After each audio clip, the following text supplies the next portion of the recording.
안녕하세요. 백년 면역력을 키우는 짠맛의 힘 소금책의 저자 김은숙입니다.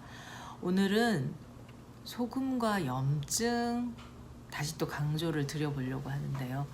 이 책의 그 작은 제목 중에 하나가 여기 보시면 원인 모를 염증과 만성 질환에서 탈출하는 최강의 소금 설명서라고 되어 있습니다.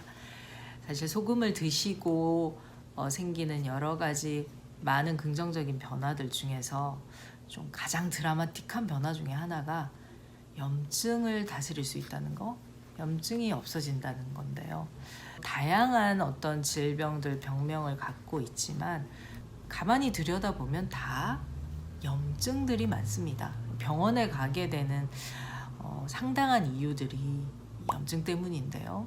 아이들 키울 때 보면 고열이 나서 가다 보면 인후염, 편도염, 그리고 또 중이염으로 진행되고 나중에 폐렴으로 간다든지, 나이 드신 부모님이 돌아가실 때도 폐렴이나 폐혈증처럼 결국은 이 염증을 다스리지 못해서 생기는 문제들이 굉장히 많습니다.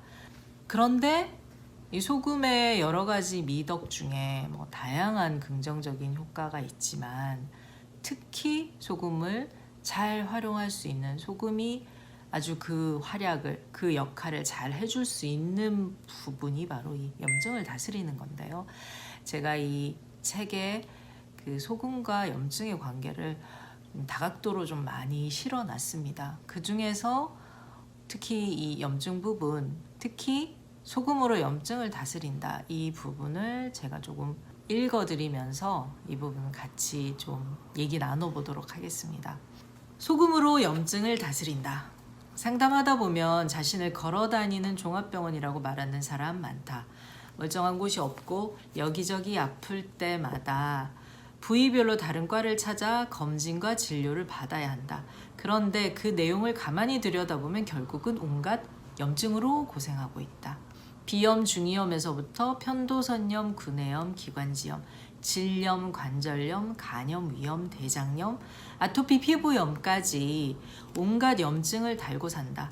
병명과 정도의 차이가 있을 뿐 온갖 염증이 부위를 달리한 채 돌고 돈다. 부위별로 가야 할 병원이 다르다 보니 안과, 피부과, 정형외과, 내과, 산부인과 등 여러 병원을 전전한다. 그러나 이 모든 병은 염증이 잡히지 않아서 생긴다. 비염에 피부염도 있고 구내염도 자주 걸리고 심할 때는 중이염까지 앓게 된다. 아이들이 감기에 걸리면 인후염이나 편도선염으로 시작해서 모세기관지염이 되고 그것이 심해지면 폐렴으로 가기도 한다. 정확한 원인은 아직 알려져 있지 않지만 면역력 결핍으로 불리는 크론병이나 베체트병 등 신종 질병도 결국 염증을 제어하지 못해서 생기는 것이다. 최근에는 만성 염증을 앓는 사람들이 치매 발병률이 높다는 연구 결과가 나오고 있어 염증은 그야말로 만병의 근원이 되고 있다. 자, 이 만성 질환의 어떤 원인을 염증으로 보고 암이나 치매, 또 고혈압, 당뇨까지 염증에서 비롯됐다는 이야기들이 많은데요. 의학계에서도 만성염증은 그만큼 심각한 것으로 알려져 있습니다. 그래서 이 염증을 어떻게 잘 다스릴 수 있느냐가 바로 면역력의 핵심이 될 수도 있는데요. 면역력이 좋은 몸이라는 것은 결국 염증에 강한 몸이라고도 할 수 있겠습니다.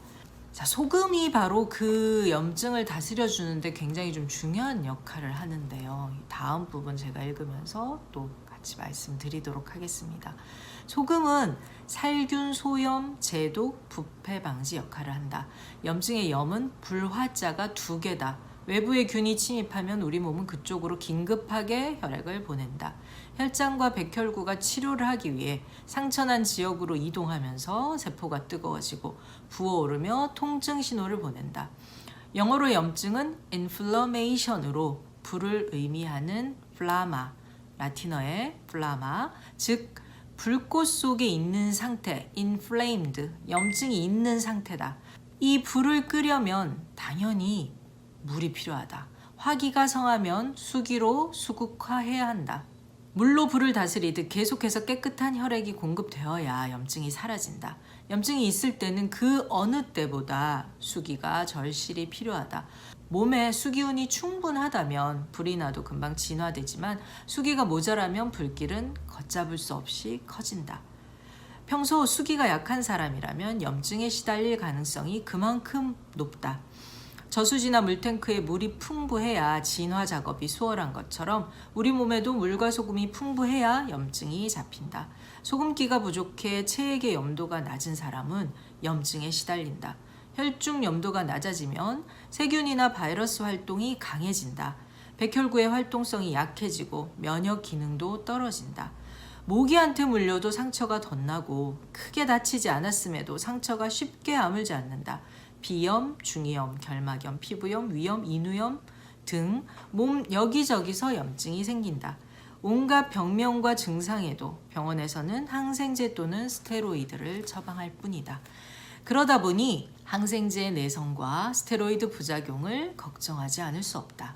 원인 모를 여러 가지 증상들로 안과, 이비인후과, 내과 이렇게 각 전문의들에게 찾아가서 진단을 받고 또 약을 드시지만 결국은 원인이 염증인 경우가 되게 많은데요. 그러면 그 온갖 종류의 염증에도 불구하고 항생제나 스테로이드를 쓰게 됩니다. 혹은 소염 진통제 쓰게 되죠. 자, 소금으로 염증을 다스렸다는 기록은 여러 곳에서 나온다. 한의학 문헌에서는 소금으로 고창병, 종기, 부스럼을 다스린다거나 독충을 제거하고 상처에 살이 나게 한다는 내용이 곳곳에 기록되어 있다. 동의보감을 보면 소금의 여러 효능을 설명하며 소금을 끓여 창을 씻으면 종독을 던다라는 내용이 나온다. 본초 강목을 보면 도끼를 죽이며 온갖 상처에 살이 나게 하고 피부를 보호한다라는 내용이 있다. 민간에서도 상처난 곳에 소금물을 발라주거나 다치면 된장을 발라주는 등 소금을 일상생활에 활용해왔다. 최근 소금이 염증을 제어한다는 사실을 밝힌 흥미로운 연구 결과가 나왔다. 미국과 독일 공동 연구진이 셀 메타볼리즘 2015년 5월에 기고한 논문을 보면 소금이 인체에 침입한 세균을 물리치는 면역력을 기르는데 기여한다는 내용이 나온다. 소금 섭취가 인체에 미치는 영향을 실험하던 도중 상처가 난 피부에 고농도의 소금이 축적된다는 것을 발견했다. 소금을 많이 먹인 쥐들이 세균 감염에서 빨리 회복되었고 소금을 적게 먹인 쥐들은 상처 부위에 고농도의 소금이 축적된다는 것이다. 연구진들은 인체는 감염된 피부로 소금을 보내 침입자를 물리치게 한다는 가설을 세우고 인간의 경우에도 감염 부위에 소금이 축적되는데 인체는 자신을 방어하기 위해 면역세포에게 소금을 공급한다라고 결론을 내렸다. 감염 부위에 소금이 축적된다는 실험 결과고요. 또 소금을 많이 먹인 쥐들이 세균 감염에서 빨리 회복됐고 적게 먹인 쥐들은 상처 부위에 고농도의 소금이 축적된다는 것이죠. 그러니까 상처가 있는 곳, 상처가 난 곳에는 소금이 몰리면서 면역세포에게 소금을 공급한다는 그런 내용입니다. 자, 소금에서 살아남는 균은 없다. 소금물에서 살아남을 수 있는 세균은 없다. 바닷가에서 놀 때는 조개 껍질이나 바위에 상처가 나도 덧나지 않고 잘 아물었던 것도 옛날 할머니들이 상처난 아이에게 된장을 발라주었던 것도 모두 소금기 때문이다.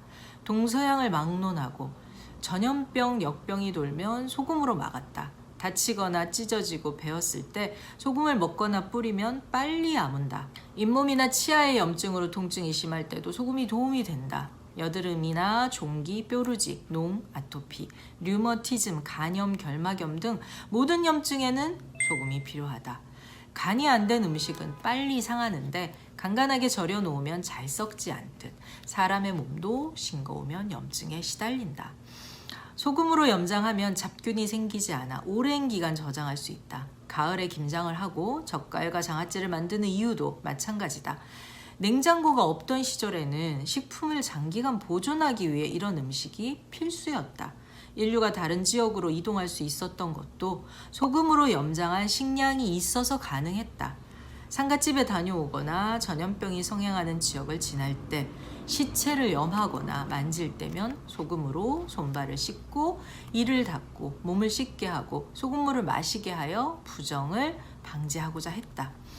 소금이 가진 살균력을 이용한 조상들의 지혜로운 풍습이었다. 소금이 그늘지고 습하고 불결한 곳, 하수구 주변 쓰레기장 등에 소금을 뿌리면 파리나 모기의 번식을 막는 데 도움이 된다. 벌에 쏘이거나 진해에 물렸을 때도 된장이나 소금물을 환부에 발라주면 효과를 볼 수 있다. 인류가 소금을 이용한 역사는 굉장히 오래됐는데요. 특히 지금처럼 이렇게 화학약품이 발달하지 않았던 시절에는 살균, 해독, 부패 방지를 위해서 소금을 다양한 방식으로 써왔습니다. 동서양을 막론하고 이 소금을 써온 사례들은 아주 다양하게 나타나는데요. 바로 소금이 갖고 있는 살균력과 또 부패를 방지하는 힘 때문입니다. 식물에 이상이 생기면 뿌리를 살피듯이 사람도 겉으로 드러난 이상 증상의 뿌리부터 다스려야 한다. 우리 몸은 뿌리에 해당되는 장부를 상하지 않게 하기 위해서 부단히 애를 쓴다. 간이나 신장에서 미처 해독할 수 없는 것들은 밖으로 내보낼 수밖에 없다. 그런 찌꺼기가 피부 염증의 형태로 드러나고 잇몸이나 눈, 혀, 코 등의 감각기관으로 나오기도 한다. 그처럼 짜서 밖으로 배출할 힘이 없을 때는 내부 어딘가에 노폐물을 쌓아둔다. 그러면 위염, 대장염처럼 몸속에 염증이 생기기도 하고 굳어서 덩어리나 종양이 되기도 한다. 눈과 코, 입, 치아, 피부처럼 밖으로 드러난 부분의 염증부터 뼈와 힘줄, 장기까지 염증을 달고 사는 몸이 될 수밖에 없다. 모닥불이면 양동이 하나로도 쉽게 끌 수 있겠지만 집에 불이 나고 산과 들에 불이 났다면 소방차가 몇 대씩 오고 헬기가 동원되어도 몇 시간 며칠이 걸릴지 모른다. 염증의 심각성에 따라 필요한 소금의 물과 양은 다를 수밖에 없다. 염증이 있을 때는 생각보다 많은 양의 소금이 들어간다. 염증이 심하거나 만성염증에 시달리는 경우 음식으로 필요한 염분을 채우는 데는 한계가 있다. 이때는 식사 외에 따로 소금이나 소금물을 먹어주는 것이 좋다. 평소 식사 외에 소금을 먹던 사람이라면 양을 좀 더 늘려줄 필요가 있다. 염증은 겉으로 보면 열감이 있어서 몸을 시원하게 해줘야 할 것 같지만 실제 몸속은 체온이 떨어져 있는 경우가 많다. 찬 것을 피하고 따뜻한 국물이나 소금차 형태로 마시고 몸을 따뜻하게 해주면 혈액순환이 좋아지고 땀과 소변으로 노폐물을 배출하는 능력이 좋아진다. 모든 염증에는 기본적으로 소금이 필요하지만 어디에 염증이 있는지에 따라 장기나 부위에 따라 추가를 해줄 필요가 있다. 저희가 1998년부터 지금까지 25년 정도 자연섭생치유센터를 운영하면서 다양한 사례, 수많은 사례들을 봐왔는데요. 가장 드라마틱하게 또 가장 좀 빨리 어떤 눈에 띄는 효과가 있는 부분이 바로 이 염증입니다. 소금이 주는 여러 가지 이점들이 있지만 특히 염증이 있으실 때는 소금을 멀리하지 마시고 평소에 좀 짭짤하게 드셨던 분들이라면 식사 외에 따로 또 소금을 드시면 좋고 또 식사 외에 따로 드셨던 분들은 그 드셨던 소금의 양을 좀 늘려주시면 훨씬 도움이 많이 됩니다. 그리고 염증이 심할 때는 순도가 높고 깨끗한 소금, 일반 천일염이나 구운 소금보다는 고온에서 끓이고 녹인 용융소금이나 질 좋은 죽염, 그리고 간수가 충분히 빠진 질 좋은 천일염처럼 좀 순도가 높은 소금이 좋습니다. 일반 소금을 드시는 것보다 염증이 있을 때 소금을 드셔보면 생각했던 것보다 훨씬 잘 먹힙니다. 신기하게 잘 먹히고요. 특히 뭐 치통이 심하다든지 아니면 피부염, 질염, 중이염, 비염처럼 이렇게 삶의 질을 떨어뜨리는 여러 가지 염증들이 있을 때 소금을 잘 활용하시면 염증을 잘 다스릴 수가 있습니다. 그러면 이어서 염증의 종류에 따라서 또 소금과 함께 어떤 부분을 추가를 해야 될지 그 부분을 좀 말씀을 드리도록 하겠는데요. 이 책에서도 이어서 염증의 종류에 따라서 소금과 함께 추가로 먹으면 좋은 음식에 대한 부분이 이제 잘 나와 있습니다. 다시 한번 제가 좀 읽어드리면서 정리를 해드리도록 하겠습니다. 목기, 이 간담과 관련된 염증은 결막염, 눈 짓무름, 눈곱, 인후염, 또 편도염, 고관절염, 아토피 피부염, 건선, 식도염, 이 부분들이 다 몸에 뿌린 간과 쓸개, 간담이 다스리는 부분들인데요. 그 부분이 간담이 다스리는 부위 혹은 간담이, 간경락, 담경락이 지나가는 부위들에 염증이 생긴다면 이때는 기본적으로 소금 플러스 간담을 영양하는 신맛 나는 것들 함께 드셔주면 더 효과가 좋습니다. 그래서 소금에 이 신맛 나는 것들, 레몬즙이나 오미자, 깔라만시 혹은 오렌지 주스, 발효식초, 팥가루 같은 것들 같이 병행하시면 좋고요. 그리고 화기, 이 심장, 소장과 관련한 부위에 염증이 생긴 경우 대표적으로 혀와 얼굴, 그리고 뭐 다래끼, 눈충혈 같은 부위인데요. 얼굴 여드름, 혀 갈라짐, 혓바늘, 다래끼, 눈충혈, 광대뼈, 뾰루지, 가려움증과 팔꿈치 관절이나 날개죽지 부위에 염증이나 통증이 있으실 때는 소금과 함께 플러스 심장, 소장을 영양하는 쓴맛이 함께 들어가주면 좋습니다. 그래서 소금에 플러스 쓴맛 나는 것, 쑥차, 민들레, 수수, 다크 초콜릿, 커피 이런 부분들을 잘 활용하시는데 소금량이 충분하지 않을 때는 커피량이 지나치면 오히려 염증이 심해질 수 있습니다. 그러니까 소금량을 충분히 드신 다음 그리고 커피를 드셔주는 게 좋습니다. 그리고 비위장, 토기에 염증이 생길 때 주로 어떤 염증이냐? 위염, 무릎 관절염, 트고 갈라진 입술, 또 수족구나 이마 여드름 같이 위장과 관련된 부위, 또 비위장 경락이 지나가는 부위에 염증이 생겼을 때는 소금 플러스 비위장을 영양하는 단맛 나는 것들을 함께 병행을 해주셔야 되는데요. 단맛 나는 마스코바도 원당, 유기농 원당, 조청, 또 식혜, 또 기장, 쌀, 기장밥 같은 것들, 떡 이런 것들을 함께 영양을 해주시면 이 위장과 관련한 염증이 훨씬 잘 다스려집니다. 그리고 이 위장과 관련된 문제는 다른 걸 다 떠나서 위를 좀 편안하게 해주실 필요가 있는데요. 이때는 소금 드시기가 다른 경우보다 좀 더 힘듭니다. 왜냐하면 이 위장은 수분과 습기를 싫어하는데 또 소금이 들어가면 수분을 보유하게 되기 때문에 이때 조절을 잘 해주셔야 되거든요. 그래서 위장을 영양할 수 있는 것들을 꼭 병행을 해주셔서 위에 있는 위장의 힘도 만들어주면서 염증을 다스려 주시는 것이 좋습니다.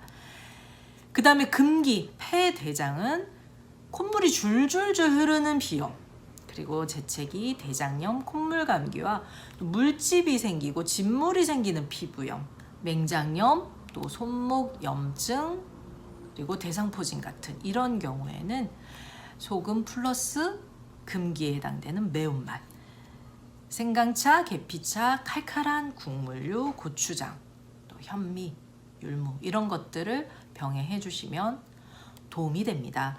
그리고 수기, 자, 이 신장방광과 관련한 부위의 염증은 또 말 그대로 이 소금이 정말 많이 필요한 분들인데요. 또 염증이 가장 많이 생기는 부위이기도 합니다. 여기가 중이염, 질염, 전립선염, 등드름, 방광염, 신우염, 지루성 피부염, 건염, 발목 주변의 염증과 족저근막염, 또 생식기 쪽에 생기는 낭종이나 근종 같은 이런 경우도 모두 해당이 되는데요. 소금 플러스 국물, 그러니까 소금량이 좀 더 많아야 되겠죠. 소금차, 된장차, 간장차, 소금물 같은 것에 식사를 하실 때도 음식을 간간하게 짭짤하게 드시고 식사 외에 소금량을 더 늘려주셔야 됩니다. 그리고 심포삼초 상화기, 이 조절력, 무형의 장부이고 우리 몸에서 조절력을 담당하고 있는 심포삼초와 관련된 부분은 대표적으로 손인데요. 손에 생긴 염증, 손의 습진, 그리고 이런 잔기침, 그리고 회전근개 파열 등 어깨와 관련된 염증, 손과 관련된 염증은 소금 플러스 이 심포삼초를 영양하는 맛인 떫은 맛, 생내 나는 맛, 아린 맛 이런 것들을 함께 영양을 해주셔야 되는데요. 어떤 것들이 있냐? 뽕잎, 감잎차, 감자나 녹두, 조 같은 것들이 있고요. 이 작은 요구르트를 좀 따뜻하게 데우시면 떫은 맛이 살아나서 이 소금 드실 때 같이 드시면 도움이 됩니다. 콩나물, 숙주나물, 도토리묵 같은 것도 반찬으로 충분히 간을 해서 드시면 좋습니다. 자, 오늘은 이 짠맛의 힘의 내용 중에서 염증에 관한 부분의 일부를 읽어드리면서 좀 설명을 드렸는데요. 자, 염증, 불화가 2개인 이 염증을 다스리는 강력한 수기의 짠맛이 그 어느 때보다 필요합니다. 염증이 있는 분이라면요. 그리고 나도 모르게 자연스럽게 이 염증이 있을 때는 그런 음식들, 그런 짭짤한 맛 나는 음식들, 또 소금으로 염장한 음식들이나 육류, 라면, 고기류 이런 것들이 나도 모르게 당깁니다. 소금을 먹어라, 짜게 먹어라가 아니라 짠 것이 당긴다. 자연스럽게 몸의 신호를 느끼실 수가 있습니다. 자, 그러면 오늘은 짠맛의 힘, 염증에 대해서 살펴봤고요. 소금에 대한 오해를 푸시고 내 몸에 맞는 방법으로 소금을 잘 섭취를 해주신다면 염증 더 이상 두렵지가 않습니다. 짠맛의 힘의 저자 김우숙이었습니다. 염증 없는 맑고 상쾌한 몸 만들어 가시기를 바라면서 다음 시간에 만나도록 하겠습니다. 고맙습니다.